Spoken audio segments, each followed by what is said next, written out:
The Flash is one of the last movies of the dead DC cinematic universe, but even this movie failed in sales and got even less profit than Black Adam and Shazam. And one of the reasons is the fact the DC casting department has a poor judgment and took for the main role a very special guy who did a lot of weird things, so the company had to postpone the release date over and over, hoping that the audience has a memory span of a goldfish. And as we can see, they were wrong. But this failure is not a surprise, because this movie is even worse than Black Adam or Shazam. Barry Allen, who is a superhuman, for some reason has a boring day job. Yeah, I have to go to work 3 minutes ago, and sorry, I'm in sort of a rush for the sandwich. But what's the point? People go to work to earn money, and Barry could use his super speed to take money from criminals and never have to work again. This way he could dedicate as much time as he wants doing good things and saving people.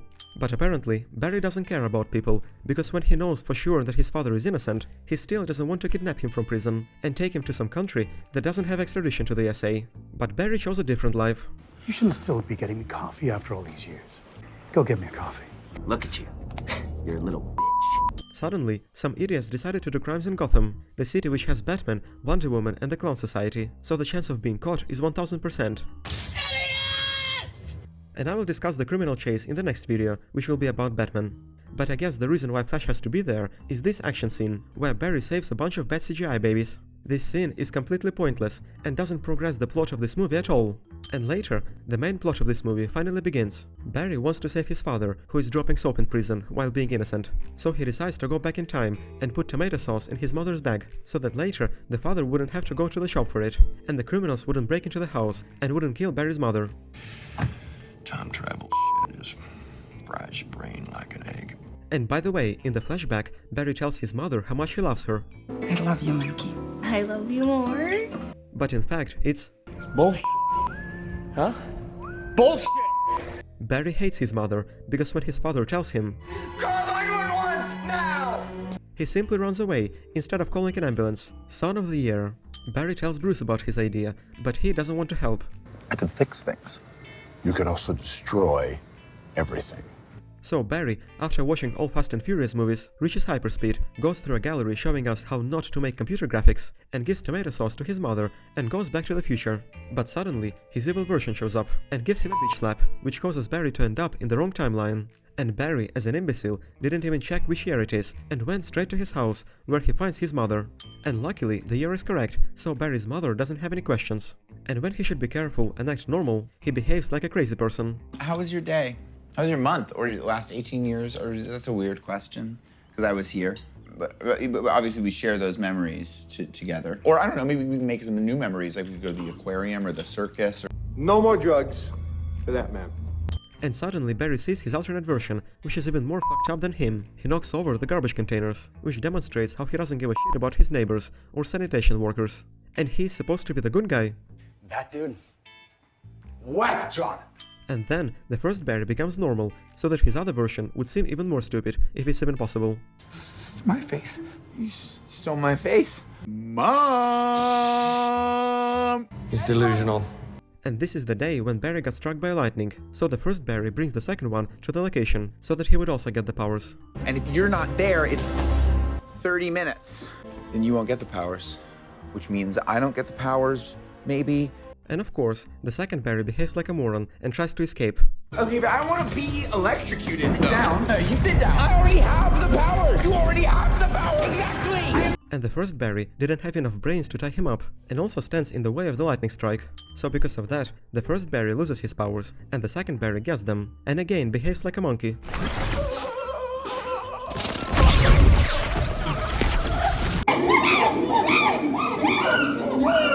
How can a person with a brain ignore his future self's advice when he doesn't know how his powers work, and go on a tour around the city without a suit, getting himself on fire and causing a massive car crash? First Barry gives the second one his non-stick suit, and right after that, General Zod arrives, looking for Superman. And Barry knows that in his universe, Superman defeated Zod by giving him a neck massage. But since Superman is almost as difficult to find as Logic in this movie, Barry decides to find somebody else from Justice League. But since Aquaman, Wonder Woman or the Cyborg don't exist in this universe, he goes to Batman. And during the fight with old Batman, Superfast Barry does nothing, instead of grabbing Batman in the blink of an eye.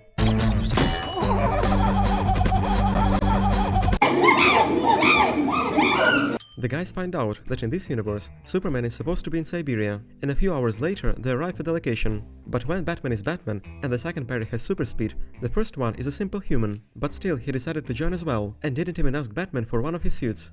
And the guys give themselves away by dropping a shovel, and superfast Barry doesn't have time to catch it. Wow, so funny. And when the guards begin shooting, the second Barry saves the first one, and he makes an impression of me while I was watching this movie for the first time. And after killing the guards and finding the cell in which Superman is supposed to be, the second Barry finally becomes useful and hacks the lock.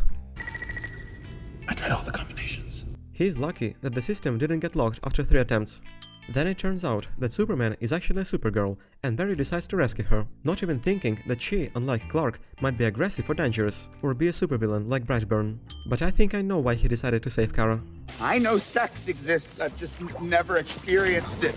Apparently he thinks that if he saves her, then in exchange he will get something valuable. Oh, you mean sex? Suddenly the enemies arrive, and they even manage to hit second Barry, because he still doesn't understand that he's on the important mission where he's supposed to be extremely careful. But most importantly, the first Barry and Batman allow this behavior, and neither of them told second Barry that it's time to Stop fucking around! So the guys finally escape and bring Kara back to Batman's house. And Barry decides to build a machine that will bring back his power. He's lucky that Batman has all the same chemicals in his cave, and also lightning strikes exactly at the correct moment. But the lightning decided to prank Barry, and instead of giving him powers, gave him only a few million volts. And after that, not only is Barry alive, but he didn't even get his eyebrows burnt. How's that even possible? Suddenly Kara shows up, and when she doesn't know what the guys are doing, she takes Barry into the sky without asking, and then the lightning strikes Barry without any chemicals, and somehow he gets his powers back. Are you fucking kidding me? Who wrote this shit? There's little to no effort here. So the guys decide to fight Zod, and they think that one Supergirl, 2 fast guys and a 70-year-old man will be enough against an army of aliens. You got the best crew in the world. Absolutely fucking not. Besides, for some reason, 2 Barrys cannot kill Kryptonians. And yeah, they're Kryptonian and we won't be able to kill them, but we can slow them down for her. But as Superman showed us, Kryptonians at least have weak necks. But since Barrys only play volleyball with the enemies, instead of covering Kara, she gets an extra hole and gets killed by Zod. So Barry decides to load a save file and save Kara. He goes back by 10 minutes, but still fails, and Kara still gets killed. Barry goes back again, but yet fails over and over, but also he turns into Reverse Flash, who'd given the first Barry a bitch slap at the beginning. And then the complete version of Reverse Flash appears, trying to kill first Barry. You are... Yes, I am. You. But second Barry saves him at the cost of his own life, and the Reverse Flash disappears. The first Barry realizes that his mother dies in any case, so he goes back again, takes the sauce back, but puts it on a top shelf to make his father look up into the camera and have an alibi. But I guess even with his father being free, Barry will still waste his time working like regular people, so if somebody breaks into the house again and attacks Barry's father between 9 and 5, nobody will save him. I have to go to work 3 minutes ago, and sorry, I'm in sort of a rush.